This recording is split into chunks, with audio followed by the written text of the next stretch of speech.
I have spent my whole life in the shadow of a man everyone else was afraid of, and I can tell you the truth that no one in London believed.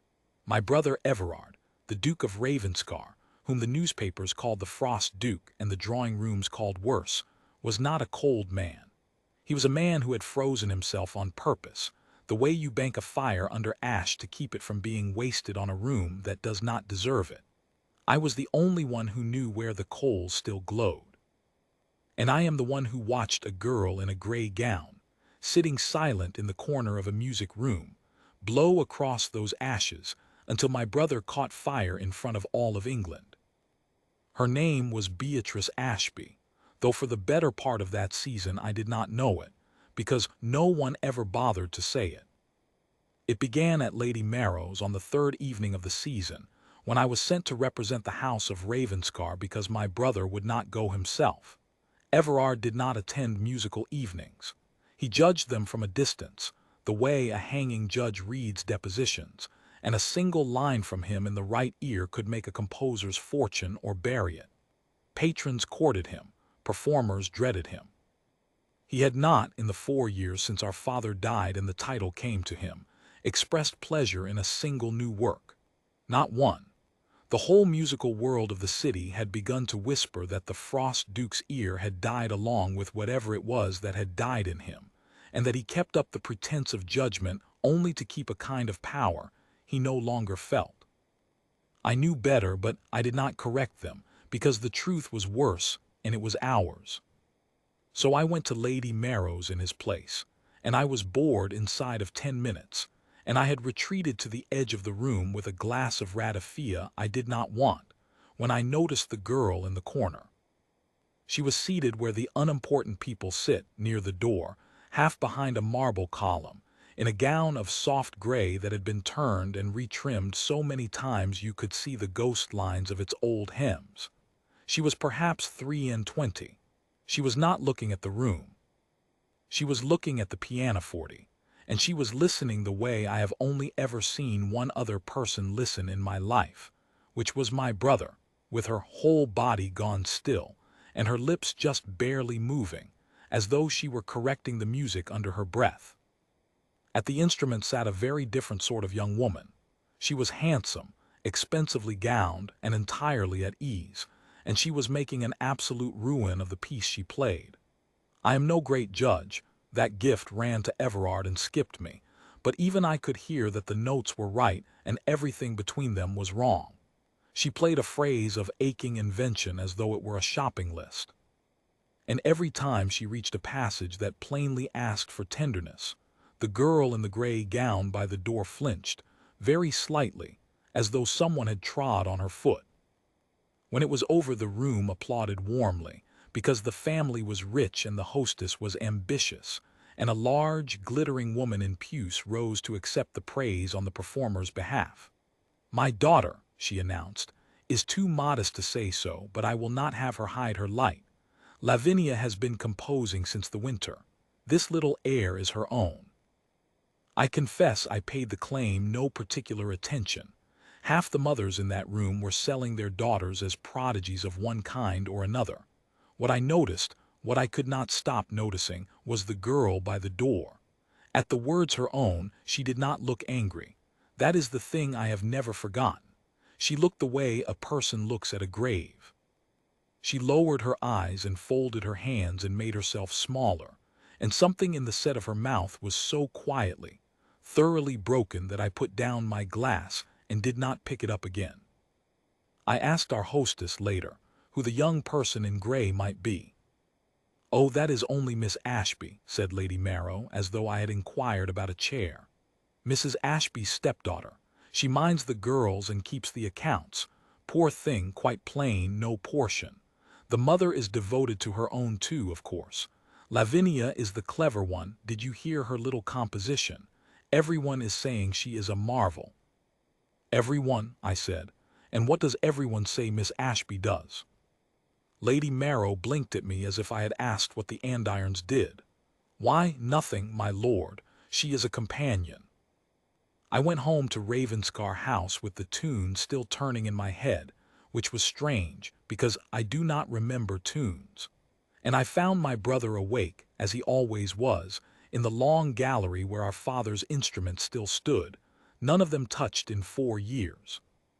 "How was the parade of hopefuls?" he said, without turning. "Dull," I said. "One girl claimed a composition. Her mother did the claiming, rather." Everard made the sound that in another man would have been a laugh. "They all do this year. It is fashionable to have a composing daughter." He paused. "What was the piece?"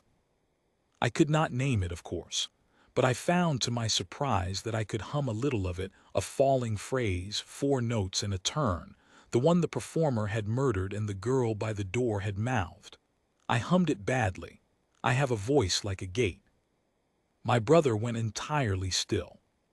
He crossed the gallery in 5 strides, sat at the great instrument our father had played, and picked out the phrase, corrected it, rather giving it the shape my clumsy humming had only pointed at. And then he did something I had not seen him do in 4 years. He kept playing. He carried the phrase forward, out past where I had heard it stop, as though he already knew where it wanted to go, and the room filled with a grief so precise and so beautiful that the hair rose on my arms.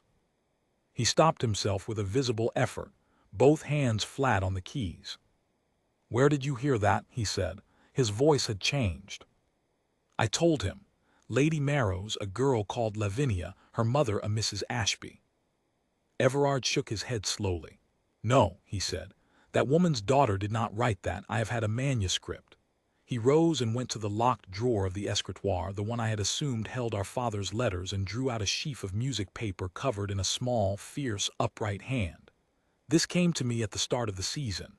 No name, no direction for a reply. Someone left it with the porter and vanished. 3 movements. I have not been able to put it down." He set it on the stand, and I saw, even I, that the pages had been read 100 times, the corners soft, one passage worn nearly gray with a thumb returning to it. "The person who wrote this," my brother said, "hears the way I used to hear. I have spent 2 months trying to find them. And you are telling me some fashionable chit is being paraded through the drawing rooms with a scrap of it under her own name." I thought of the girl in gray mouthing the phrases. I thought of her own and the grave look. "Everard," I said, "I do not think you are looking for the girl at the instrument." I will not pretend I understood that night everything I later learned, but I understood enough to become, for the first time in my idle life, useful. My brother could not go asking questions in drawing rooms. A duke does not inquire after a companion, and the moment the Frost Duke showed interest in anything, the whole city would descend on it and spoil it. So I made myself agreeable.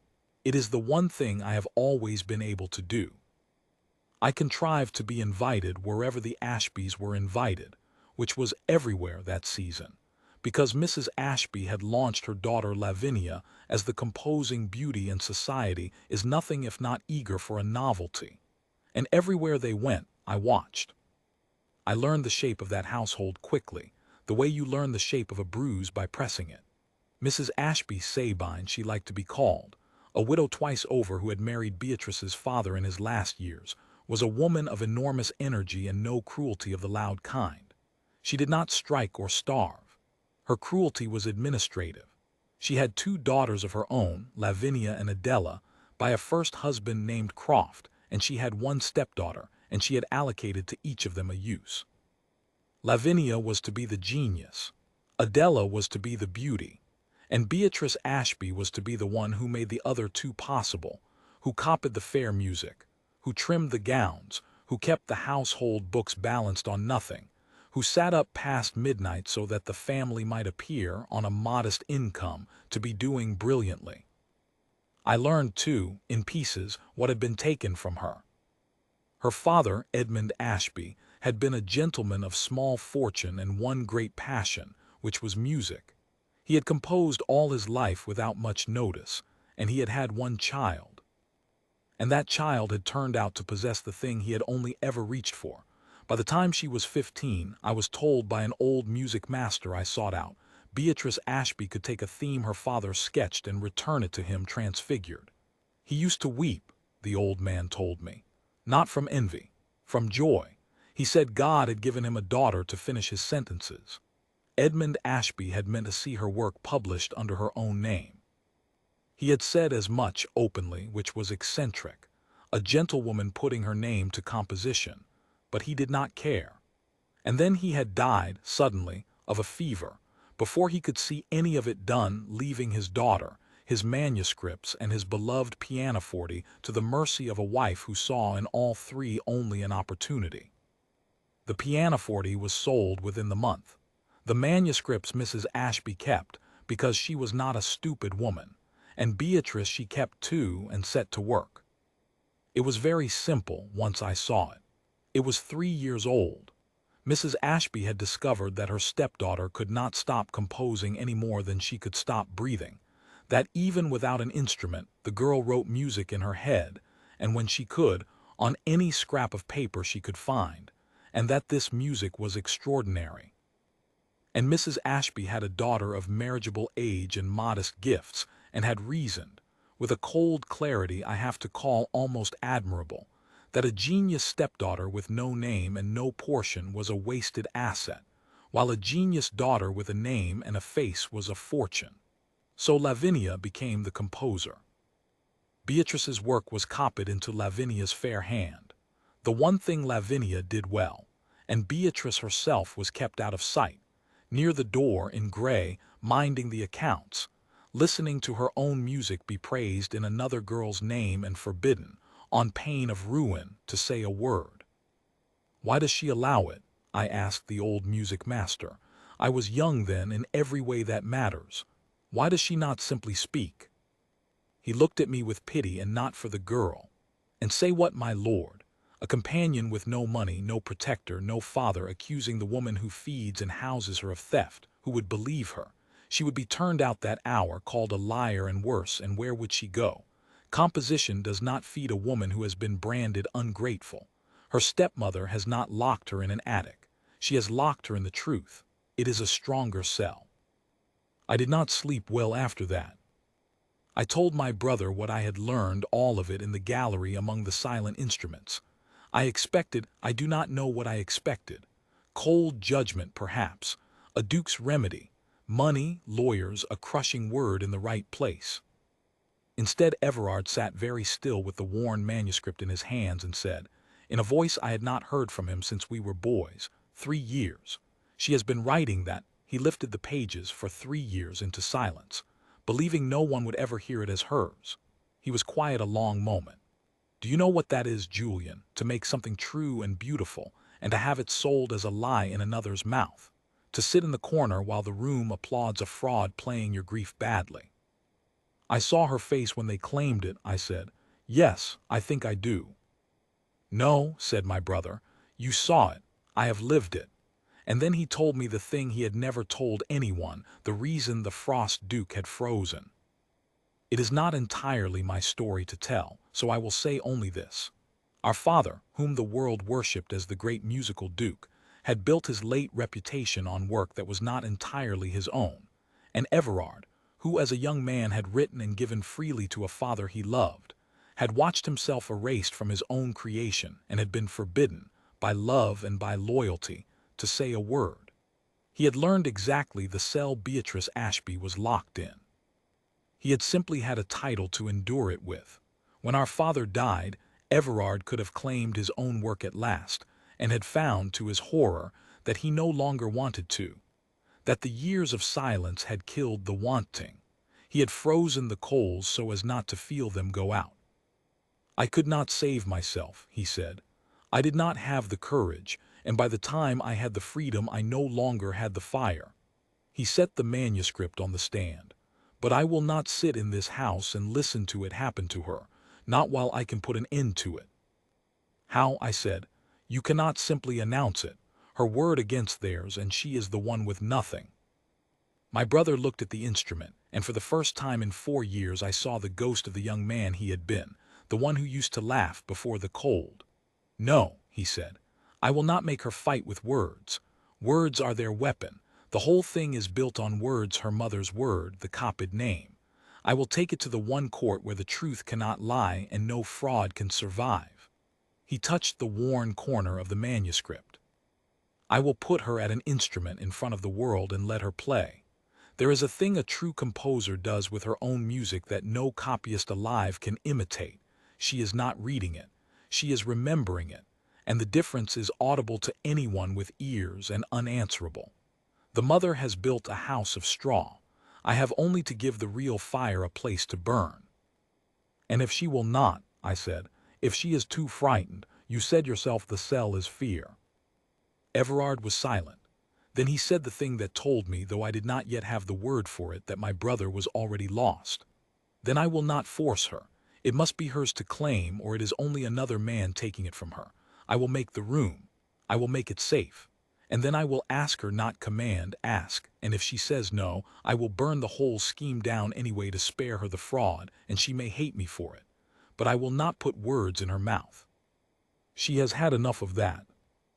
The making of the room took a month, and I will tell you it was the strangest month of my life, watching the coldest man in England conspire toward tenderness like a boy building a boat in secret. He announced a musicale at Ravenscar House. This alone was a sensation. The Frost Duke had not opened his doors to music in 4 years. Every family with a marriageable, warbling, or composing daughter fell upon the invitation like gulls. He let it be understood through me, and through a word or two dropped where they would carry, that his grace intended, at long last, to name a composer he judged worthy of his patronage, and that the great work of an anonymous hand which had been the talk of certain private rooms would at last be performed, and its author acknowledged. Mrs. Ashby, of course, understood this as the summons she had been angling toward all season. She believed the anonymous manuscript circulating in the highest rooms was the same as the work she had been selling as Lavinia's. She was right. It was. Beatrice had sent it, and she believed the Duke meant to crown her daughter. I watched her, at 3 separate evenings, glow with the particular light of a woman who thinks she has won. She began telling people, in the confiding way that ensures a thing is repeated, that His Grace had taken a marked interest in Lavinia. She had Lavinia fitted for a gown the color of dawn. She spoke of the Duke's patronage as a settled thing, and of a match beyond it as a thing not impossible, and the drawing rooms hummed with it, and every hum was a fresh nail she was driving cheerfully into the coffin she had built without knowing it. My task in all this was Beatrice. I had never spoken to her. One does not speak to companions, they are furniture. So I had to invent occasions, and I did, badly at first. I nearly frightened her off entirely by cornering her at a card party until I saw her look at the door the way a hare looks at a hedge, and I learned to be slower. I discovered that if I spoke to her of music and not to her of herself, she would answer, cautiously, in a low voice. But she would answer, and what she said made me understand for the first time in my life what my brother actually did when he sat and listened. Because she did the same thing, and it was like watching someone read a language I had always assumed was only decoration. I never told her who I was watching for. I never said my brother's name in connection with her music. I let her believe I was only an idle young lord who had, unaccountably, taken an interest in modulation. And little by little, over that month, in stolen corners of a dozen crowded rooms, I came to know her. And I will tell you honestly that I have known great beauties and great wits, and I have never in my life met a person of such quality kept in such a cage. She was not meek. That was the thing that undid me. Under the gray gown and the downcast eyes, there was a mind like a blade and a spine like a mast, and she had simply, over 3 years, learned that there was no wall in her cell she could push against that did not push back harder. She had stopped pushing. But she had not stopped being what she was. Every night, I later learned, when the house was asleep, she wrote no instrument, only paper, only the music in her head, and every scrap she wrote was truer than anything her stepsister had ever put a name to. And she wrote it for no one into the dark, because she could not do it. That is the only definition of an artist I have ever needed. The one thing I could not do was tell her the plan. My brother forbade it, and he was right. If she knows, he said, she will refuse out of fear, or her stepmother will read it in her face and change her course, or she will spend the days in dread. Let her come to the room like anyone else. The moment must be true. It cannot be rehearsed into another kind of performance. So I carried the terrible weight of knowing what was coming and saying nothing. And I told myself it was for her, and it was, but I was very glad in the end when it was over.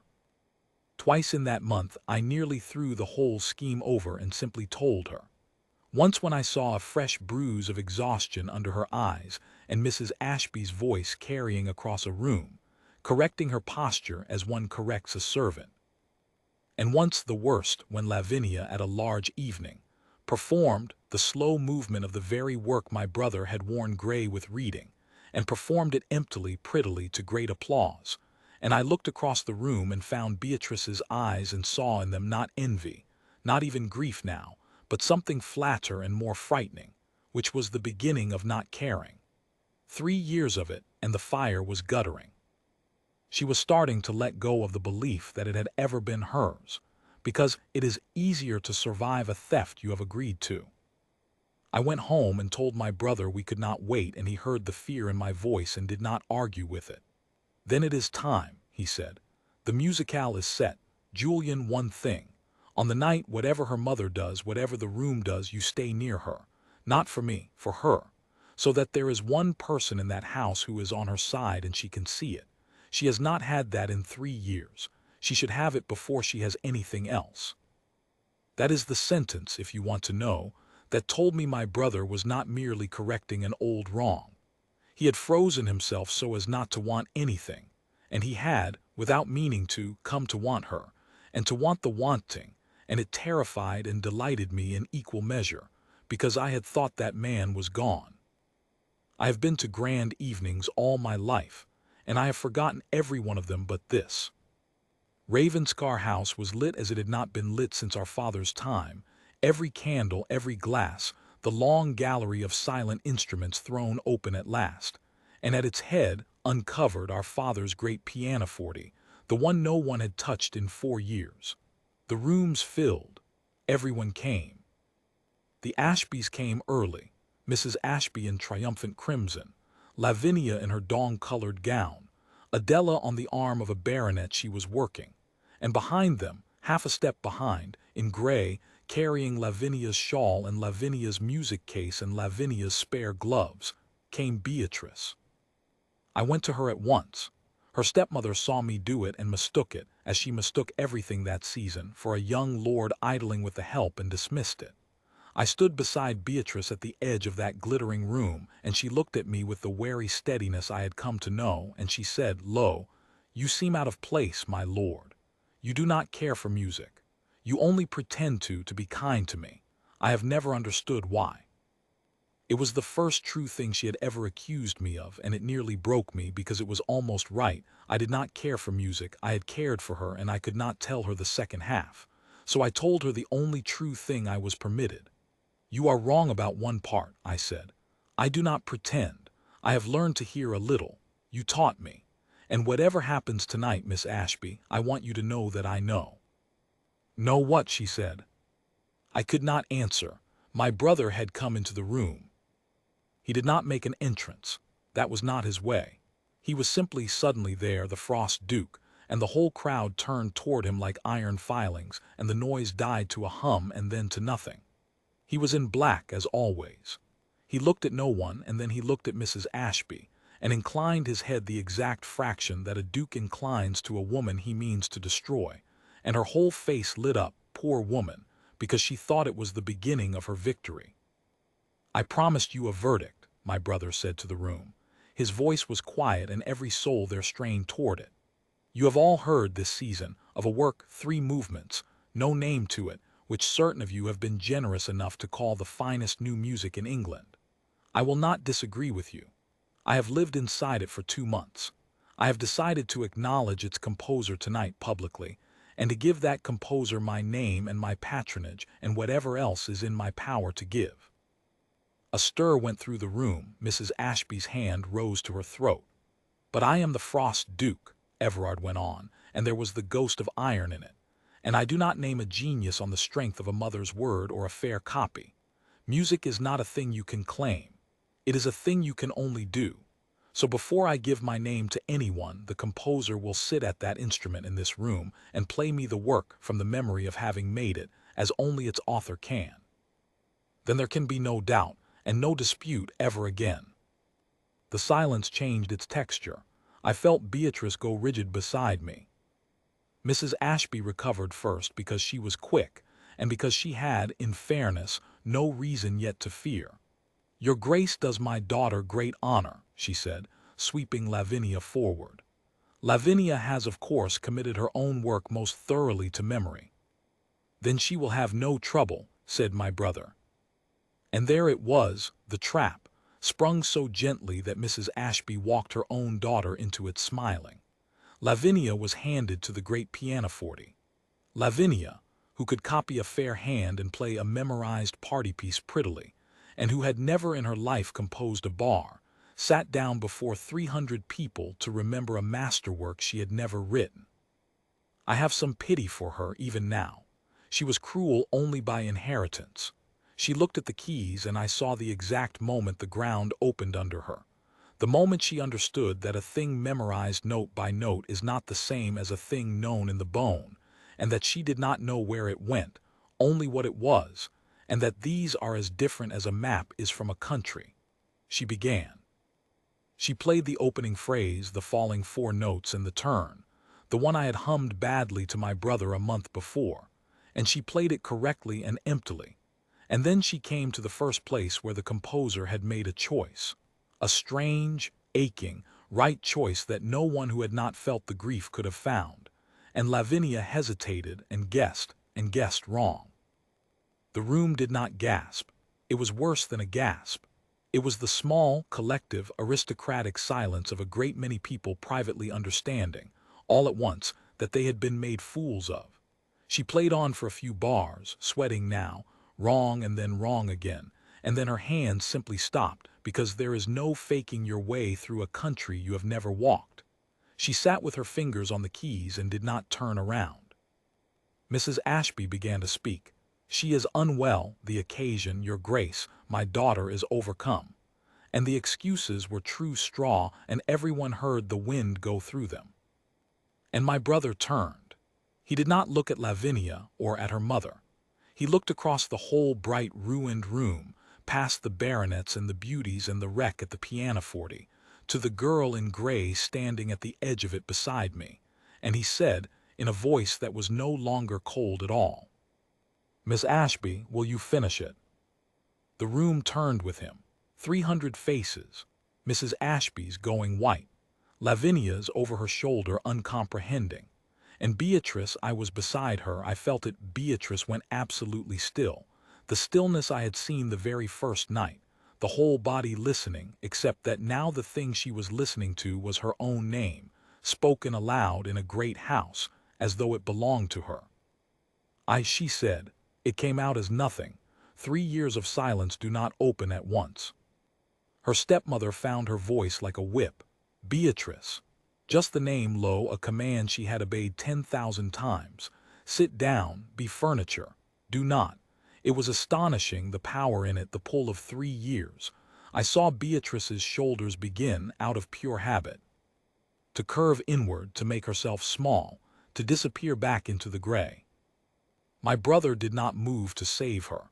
I understood then exactly what he had meant. It must be hers to claim, or it is only another man taking it from her. He had made the room.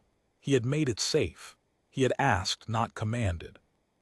And now he stood at the head of the gallery with the fate of his own frozen heart in the balance, and he would not lift a finger to tip it, because to do so would have been to do to her the very thing that had been done to him, to take her voice for her own purpose, however kind.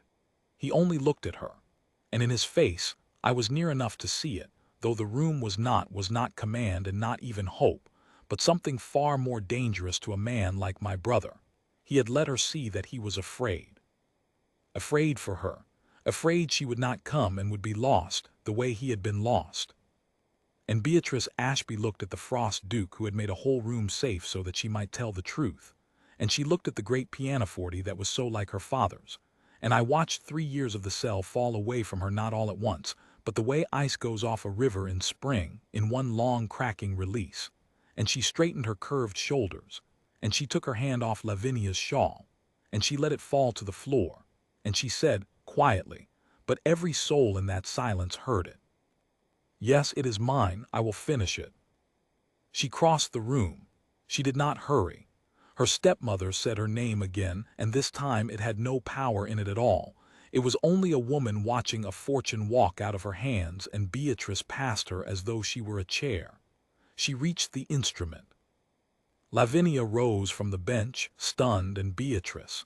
This is the detail I have never forgotten. Beatrice paused and touched her stepsister's arm once gently, because she was not cruel either, and had spent 3 years pitying the girl who had been given her name to carry. Then she sat down. She looked at the keys a moment, the way you look at the face of someone you have not seen in years. And then she played. I told you I am no judge. I will not try to describe it as my brother could. I will only tell you what it did. She began exactly where Lavinia had faltered at the first true choice, and she did not read it and she did not remember it. She made it again in front of us, the way it had first been made, and the whole room understood in a single breath the difference between a copy and a hand. It was not that she played the notes better, though she did. It was that the music, which had sounded in Lavinia's hands like a beautiful object, sounded in hers like a person speaking.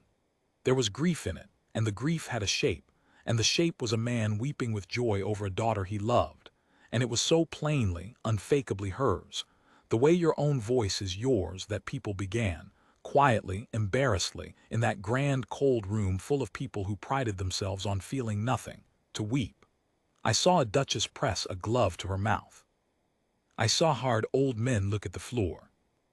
And my brother stood at the head of the room with his eyes closed and his face open, wholly open, for the first time in 4 years, and I understood that he was not only hearing her.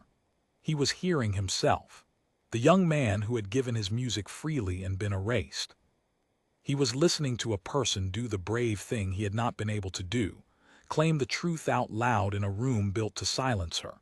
And he was, I have no other word, he was thawing in front of everyone, the frost duke melting where he stood, and he did not care who saw it.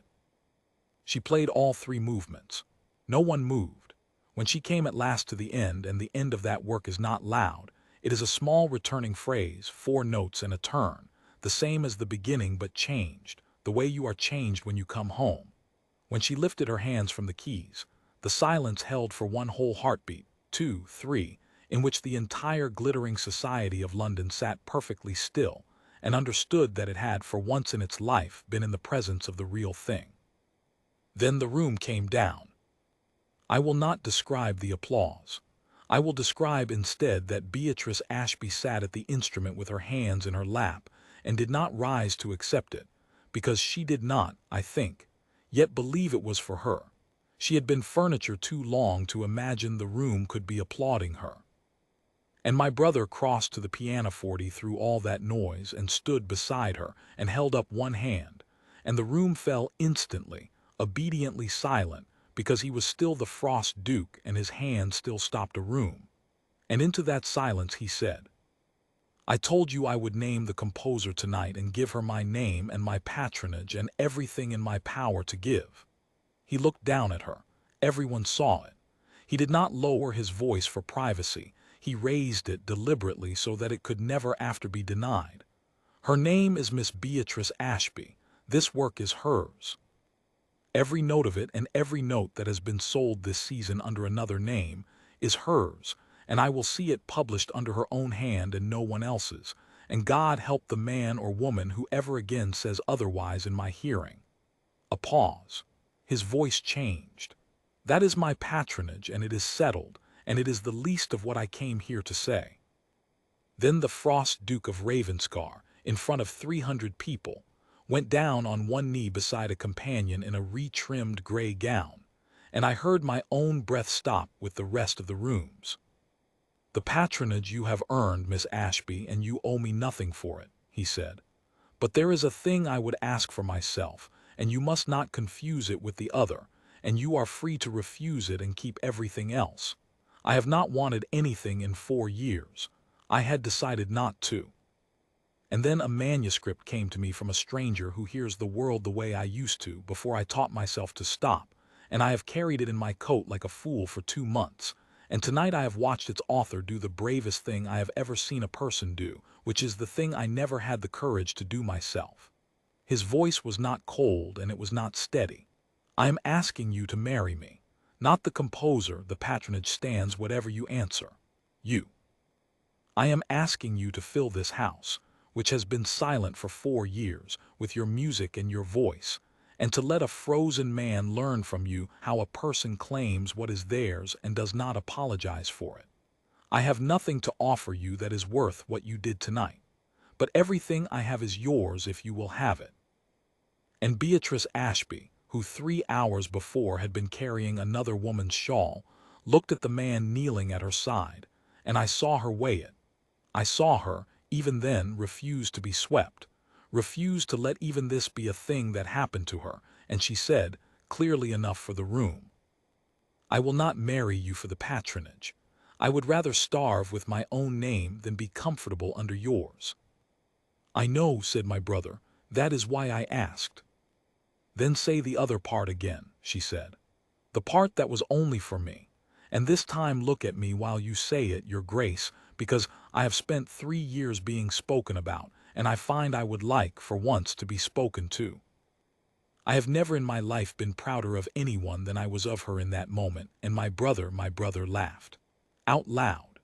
The Frost Duke laughed, a sound the world had not heard in 4 years, and he took her hand, and he looked at her, only at her, the whole bright room forgotten, and he said it again, low and only for her, though we all heard it because a truth said plainly carries.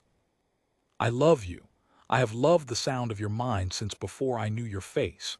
Marry me, Beatrice, and let us neither of us ever be silent again. Yes, she said, just that.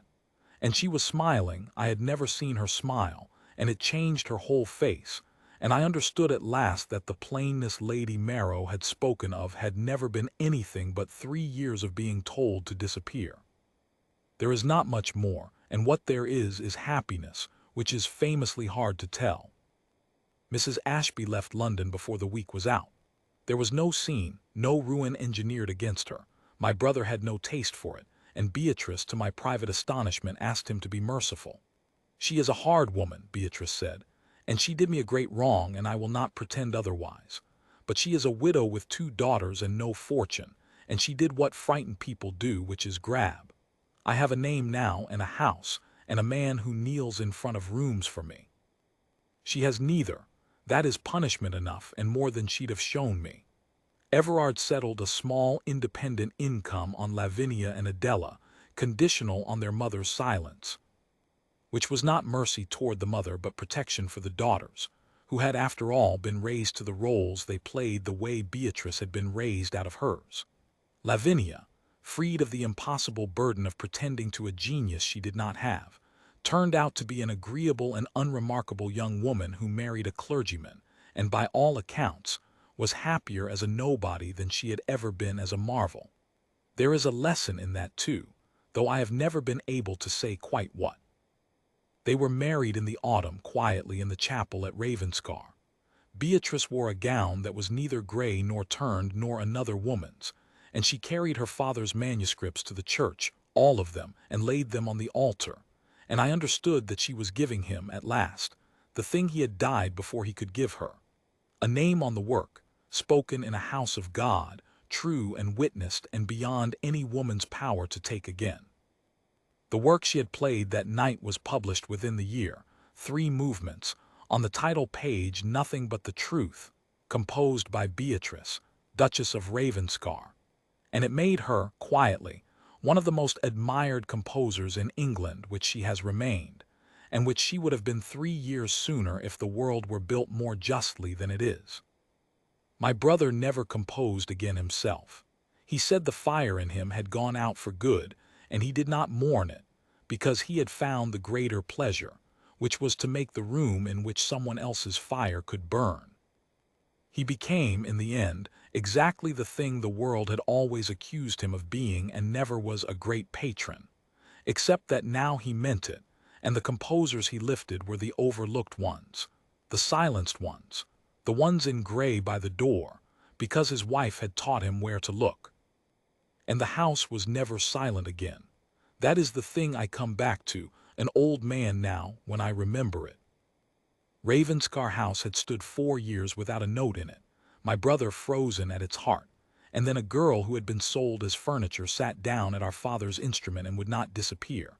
And after that the house was full of music until the day he died, her music, her voice, the two of them arguing cheerfully over a modulation in the long gallery, the doors thrown open, the candles lit. The Frost Duke, the papers had called him. They never called him that again. They did not know what to call a man who laughed and knelt and gave a woman back her name in front of all of England. So in the end they simply called him what he was, which was hers. I saw a girl in a gray gown once, sitting silent in the corner of a music room, mouthing music no one knew was hers. I am glad past all telling that I did not look away. And I am gladder still that when the moment came, we none of us, not my brother, not I, spoke the truth for her. We only opened the door and made it safe and asked. She walked through it herself. She claimed it herself. That is why it held. That is the whole of it. She was the finest thing I ever heard and the bravest, and she was the woman they had told for 3 years to be quiet. And she filled a frozen house and a frozen man with sound until the end of both their days.